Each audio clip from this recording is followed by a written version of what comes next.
Every story leaves a shadow, and every shadow needs a place to grow. If you found yourself returning to these dark corners night after night, and you'd like to keep the lantern burning, we've just opened a Patreon. If you'd like to join us, you'll find a link waiting for you in the description below. As a Patreon supporter, you'll also receive every new episode 24 hours before it's released publicly, giving you an early glimpse into the darkness. Every contribution goes straight back into the show, improving audio quality, working with talented voice actors, supporting the team behind the scenes, and ensuring the incredible authors who share their nightmares are fairly rewarded. Of course, there's never any obligation. Simply listening means more than you know. But if you'd like to help these tales become even darker, even richer, and even more immersive, I'd be honoured to welcome you. Now, dim the lights, lock the door, and let's return to the darkness.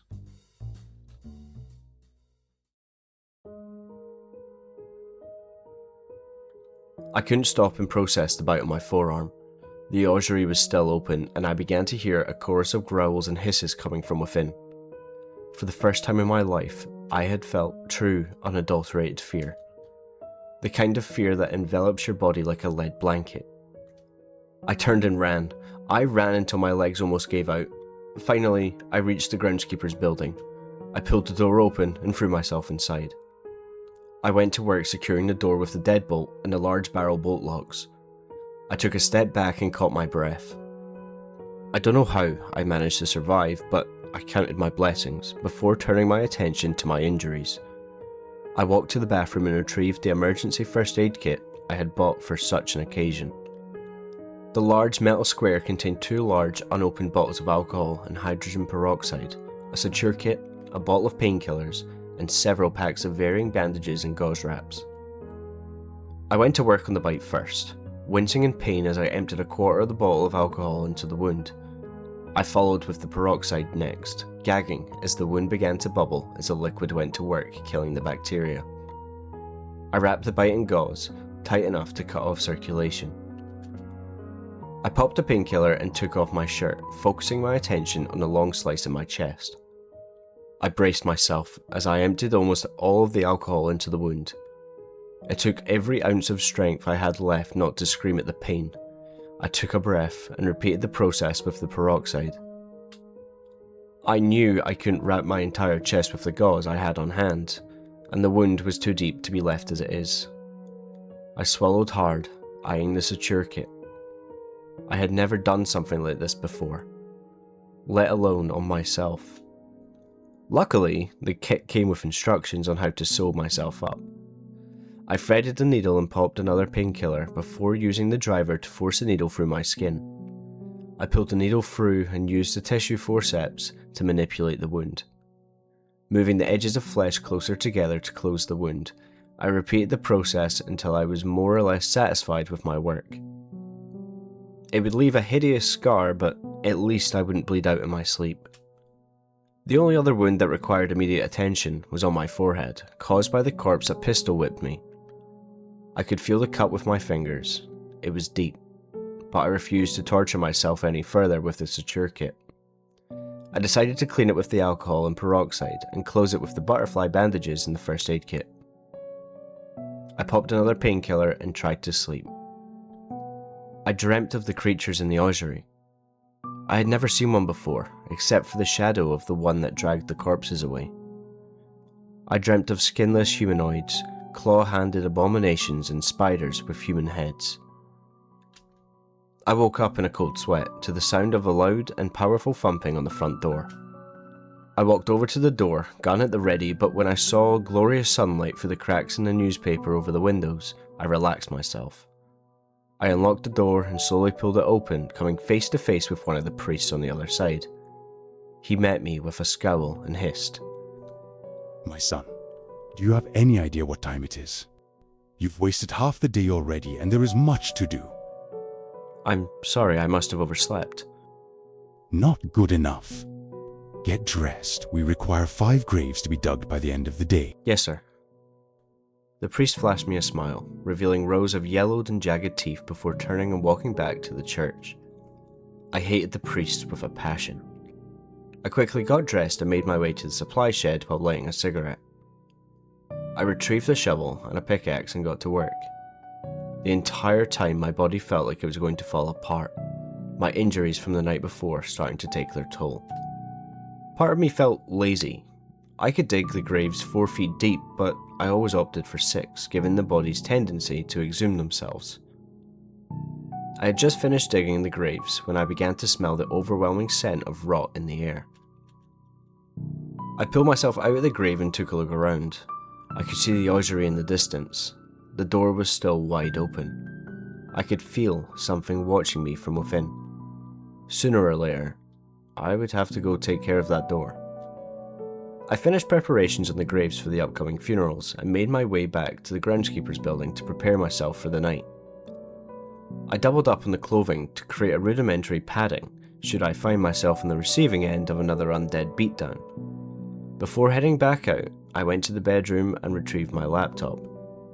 I needed more firepower if I was going to take care of the ossuary doors. I powered on the laptop and googled where the nearest Cabela's was. It was close enough and it opened at 9 in the morning. From there, I could pick out something with enough stopping power to deal with those things in the old bone house.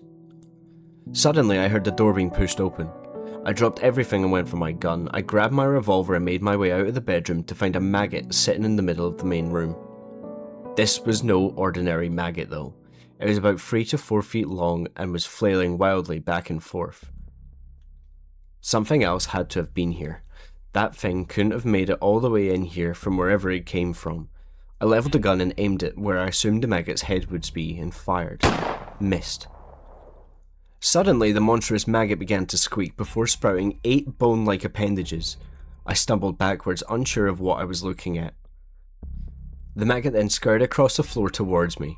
I fired another 2 rounds at the thing before diving out of the way of the spider-worm's path.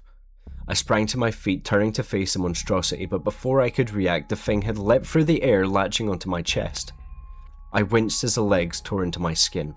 I tried to pull the creature off, but its grip was too strong. Before I knew it, the head of the maggot split open, revealing rows of razor-sharp teeth. I pulled back, trying to gain distance from the maggot's maw, but it was no good. I jabbed the creature in the side with the barrel of my revolver and pulled the trigger rapidly, depositing the final 3 rounds in the gun into the creature's side. The spider maggot fell to the floor, its body lifeless. I stomped on the thing about 6 times before I felt satisfied. I decided to bury it. Stepping over the creature, I made my way to the door before stopping in my tracks. I could see it. The beast in the darkness. Its eyes glowing like hot coals in the night. It was huge, the body reminiscent of a champion bodybuilder. We stared at each other for a while before it turned and retreated into the ossuary. After burying the maggot, I barricaded myself into the groundskeeper's building. Whatever was in the ossuary was toying with me. I no longer felt safe in here, and I felt insignificant like an ant in a world full of children with magnifying glasses. When the sun rose, I decided it was time to up my firepower. I made my way through the cemetery into the parking lot. The priest pulled onto the property in their van as I reached my truck. I paid them no mind, ignoring their prying eyes as I pulled out and headed to the Cabela's. During my drive, I found myself pulling over a handful of times to vomit. The stress and anxiety started to take their toll. After pulling into the parking lot, I composed myself and headed inside.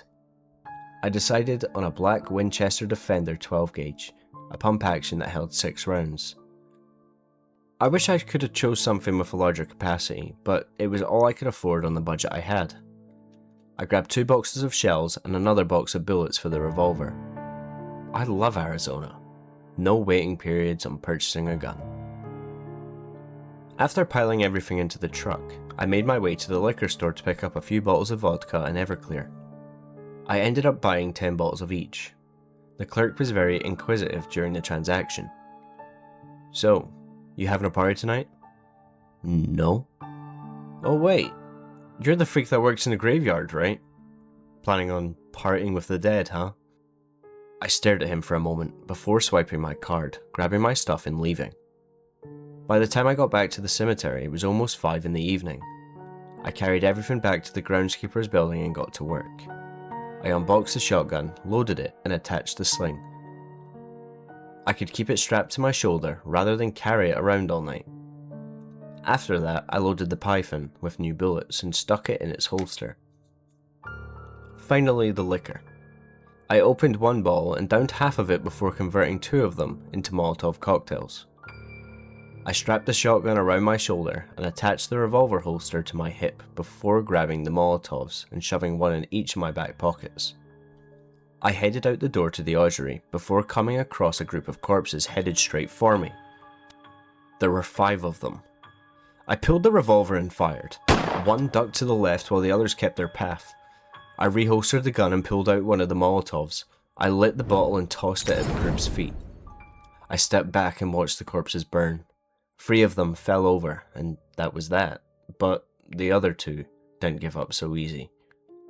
The burning corpses continued towards me. I pulled the gun again and fired. Even when lit ablaze, the 2 smart ones were quick on their feet. They ducked out of the way, and as they got closer, I could see the source of their intelligence. I could see 8 pairs of bony legs stuck in their sides. The maggots. They must have burrowed into their spines, attaching themselves to the brainstem, piloting them.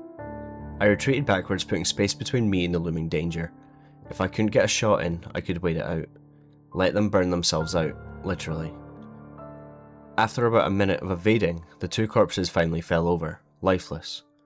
I put a bullet in each of their brains, ensuring they wouldn't get back up. I continued towards the ossuary, pulling the shotgun from my shoulder.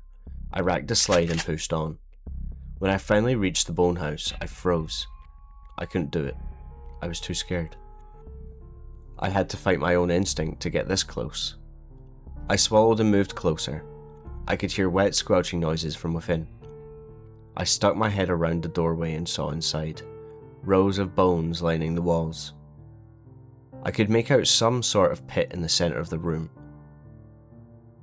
After about 20 seconds, I saw 10 pairs of bright red eyes in the darkness. I panicked, pulling the second Molotov from my back pocket. I lit the bottle and threw it through the doorway. I could hear ear-shattering roars from inside. I acted fast, pulling the heavy stone door closed. The noises persisted. I fell backwards and caught my breath. My heart felt like it was going to explode. Unfortunately, I didn't have time to rest. I could hear scratching on the other sides of the stone door. I got up and ran for the groundskeepers building, looking over my shoulder almost the entire way there.